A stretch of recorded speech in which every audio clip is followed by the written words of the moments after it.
Ne serait-ce que le secteur éducation aujourd'hui, le VRD est dans la dynamique de déposer la motion de censure.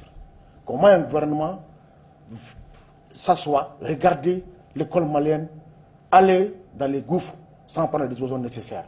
L'école est en péril. On bloque le salaire des chefs de famille, des femmes et des hommes qui sont engagés pour former les enfants du Mali. On leur bloque le minimum vital, à savoir le salaire. Moi, je ne dirais même pas que c'est la rigueur, mais c'est de la méchanceté. Trop, c'est trop. Il faut que ce gouvernement s'en aille. On n'a que faire avec eux. Qu'on paye les enseignants tout de suite.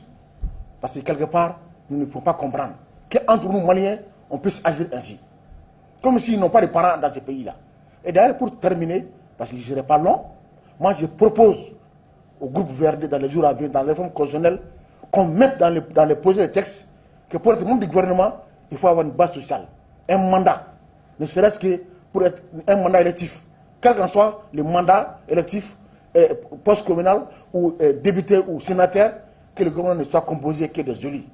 On verra comment ils vont se comporter. Donc, quelque part, la situation veut que les choses évoluent. Et moi, je dirais tout simplement, pour ajouter à ce qui a été dit, qu'une raison aujourd'hui pour faire partie de ce gouvernement, c'est l'école malienne.